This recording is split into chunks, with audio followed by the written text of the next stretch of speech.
you over here. You take up every corner of my mind. What you gonna do now? Ever since the day you went away, no, I don't know how to erase your body from out my brain. Aku sekarang lagi berada di lapangan SMA Negeri Semen Padang. Kalian bisa lihat, di sini aku lagi bikin video tentang tugas kimia yang berkaitan dengan elektrolisis. BTW, aku di sini nggak sendirian karena ada teman-teman aku di sini. Hai guys. Hai, saksikan video kami selengkapnya spontan. You're not just a human being, you are art. So don't be scared. 'Cause even if I look everywhere, your colors caught my eye and you're my favorite sight to see. I'm walking alone, the streets are empty. The only thing I can see is my own silhouette.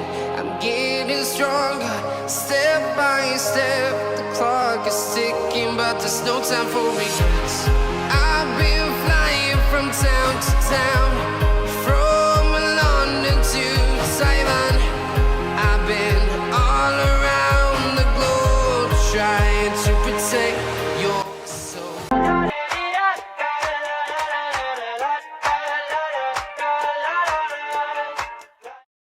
Oke, selamat sore teman-teman sekalian. Jadi kami dari kelompok Spontan sudah berada di bengkel Honda Menara Agung. Di sini kami akan langsung menanyakan gimana proses pencacahan aki yang berkaitan dengan elektrolisis kepada salah satu karyawan yang berada di sini. Jadi kalian ikutin terus yuk gimana kegiatan wawancara kami. Halo Bang, jadi kami dari SMA 9 ingin menanyakan tentang pencacahan aki yang berkaitan dengan elektrolisis. Sebelumnya perkenalkan dulu nama abangnya siapa? Nama saya Effendi, dari bengkel sini Honda Motor yang beralamat di Kampung Minyangas 5 nomor 46. Jadi sebelum kami akan menanyakan bagaimana proses pencacahan aki, sebelumnya saya menjelaskan tentang elektrolisis sedikit ya Bang. Jadi elektrolisis itu adalah proses perubahan energi listrik menjadi kimia. Wait a minute. Elektrolisis juga merupakan penguraian zat elektrolit dengan menggunakan arus listrik searah dan menjalankan reaksi tidak spontan menjadi spontan dengan tambahan energi listrik. Pada sel elektrolisis, katoda merupakan kutub negatif dan anoda merupakan kutub positif. Pada katoda terjadi reduksi dan anoda terjadi oksidasi. Apa sih hubungan pencacahan aki dengan materi yang kami Materi perubahan arus aki listrik itu kan ada pengecasannya pakai cager itu mengubah arus AC menjadi DC. Kan perubahannya mengubah arus AC menjadi DC. Itu prosesnya itu kita lakukan untuk proses pengecasan aki itu selama 1 jam atau 3 jam. Ya, aki yang kita cas itu voltasenya di bawah 12,4. Itu tipe aki itu ada 2 tipe. Yang tipe basah dia memakai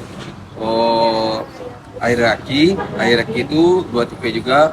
Ada yang tipe merah, ada yang tipe biru. Kalau tipe merahnya yang keras, yang birunya itu yang tipe lunak. Untuk kita pengecasan aki itu kita menggunakan kalau tipe basah menggunakan tipe aki yang biru, yang lunak. Itu kita kalau seandainya dia kurang air akinya itu kita tambah, ada standarnya. Nah, kan tuh. Kalau untuk tipe aki kering kita hanya untuk melakukan pengecasan melalui pakai multitester, kita ukur voltasenya di bawah 12,4 baru kita lakukan. Tapi kalau di atas 12,4 itu tidak kita lakukan. Masalahnya sepeda motor itu kan dia pakai G-Pro, dia menggunakan pengecasan sendiri. Jadi apa saja alat-alat yang digunakan untuk pencacahan aki Bang? Alat yang digunakan untuk pengecasan aki itu untuk mengukur voltasenya kita menggunakan voltmeter. Kalau untuk pengecasannya itu kita menggunakan cager aki. Nah, pengecasannya untuk mengubah arus DC menjadi DC, arus AC menjadi DC. Oke, terima kasih atas waktu yang sudah meluangkan. Maaf mengganggu waktunya. I got my head out the sunroof. I'm blasting our favorite tunes. I only got one thing on my mind. You got me stuck on the thought of you. You're making me feel brand new. You're more than a sunny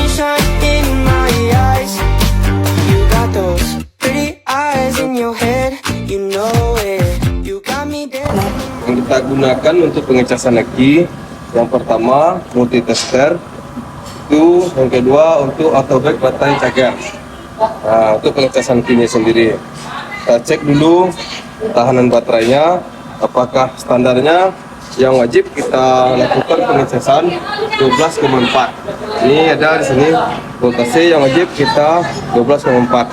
Nah, ya. Kita ukur dulu pakai multi. Nah, kalau ini udah 13. Tanya udah tadi dicaskan. Nah, ini udah udah penuh kan tuh.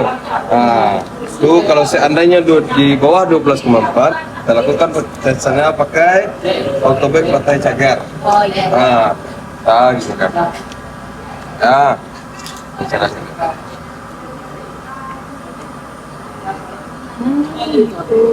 Ini, ya kalau dia mengecas, hidup lampu kuningnya.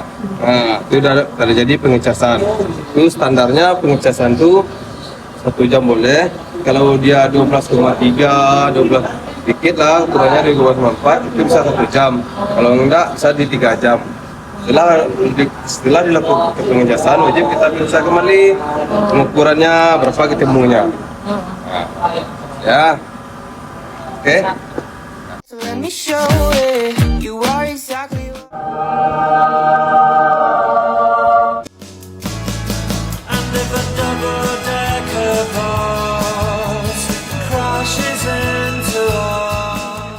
Hai teman-teman, selamat siang. Sekarang kita sudah berada di toko emas sejati nomor 2 ya, di Pasaraya Padang. Mari kita tanyakan kepada orang yang bersangkutan langsung. Boleh dijelaskan bagaimana cara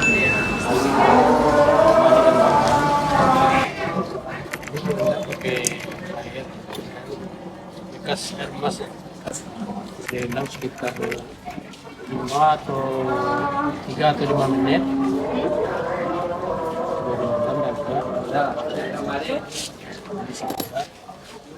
Terus biar bersih ya. supaya bersih? Bersih.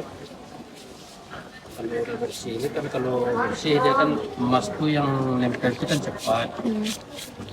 Ini pakai air apa? Kalau ini air biasa sama asam. Sama asam. Asam jeruk nipis. Nah, Jadi guna penyemprotan ini apa sih Kak sebenarnya? gunanya kan untuk membersihkan bahan yang menghilangkan mengasuh warna. Seperti semula itu.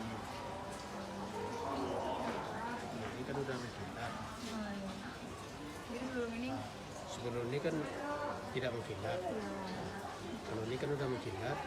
Jadi kalau udah bersih kayak ini, itu kan dicelupin sama air emas ya. Ini untuk ngasih warna ya. Biar emas gitu.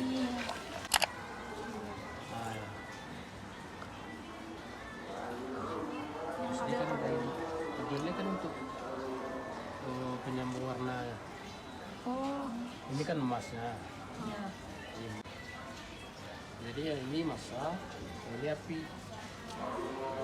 Ini api satu, masa satu. Kalau dia dicelupin, tapi dia kalau udah pakai adaptor, dia nggak pengaruh. Ini kan listrik.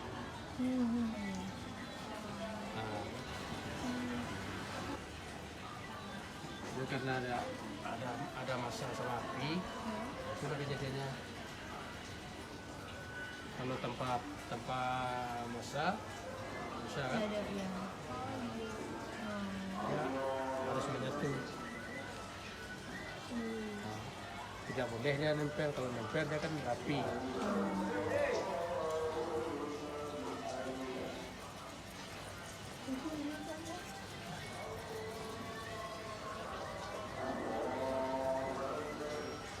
Akan berubah warnanya. Nah, kan? Dari semula yang kayak gini berubah jadi emas. Habis itu direndam ini supaya sama air jeruk nipis, supaya kita tidak kena ini kan ada unsur ininya, unsur putas ya, ini kan ada unsur putas. orang setelnya kena putas kata-kata kan. Nah, jadi sama air inilah yang untuk menghilangkan rasa kata-kata.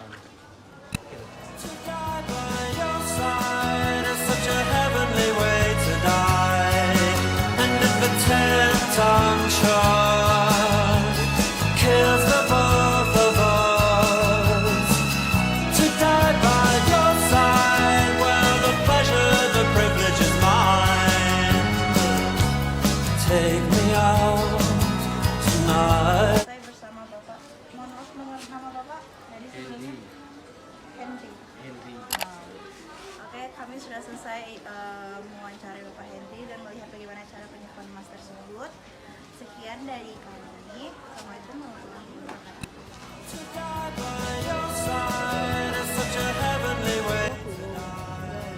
Oke guys, kita di pasar guys. Wih, spontan.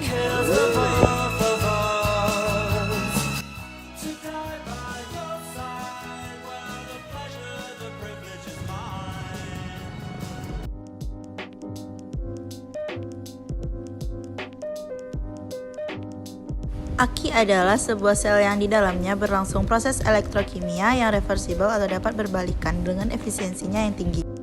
Proses elektrokimia reversibel maksudnya itu di dalam baterai dapat berlangsung proses pengubahan kimia menjadi tenaga listrik atau disebut proses pengosongan, dan sebaliknya juga dari tenaga listrik menjadi tenaga kimia yaitu pengisian kembali. Berikut reaksi pada aki yang terjadi pada proses pengisian di mana energi listrik diubah menjadi energi kimia atau disebut sel elektrolisis. Katodanya PbSO4 ditambah 2 elektron menjadi Pb ditambah SO4 2-. Anodanya PbSO4 tambah 2H2O menjadi PbO2 ditambah 2H+ ditambah H2SO4 tambah 2 elektron. Proses penyepuhan ini dilakukan dengan tujuan untuk melindungi suatu logam atau menambah nilai jual dari logam tersebut. Proses penyepuhan itu disebut juga proses elektroplating. Dilakukan dengan cara menjadikan logam yang akan disepuh sebagai katoda dan menjadikan logam pelapis sebagai anoda, lalu dibenamkan dalam larutan garam dari logam penyepuh dan dialiri arus listrik DC. Pada proses penyepuhan, logam yang dipakai sebagai katoda adalah logam yang akan disepuh.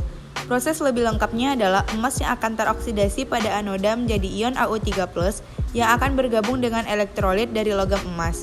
Dan pada katoda ion Au3+ tersebut akan tereduksi menjadi Au, yang akan melapisi logam pada anoda, yaitu perak.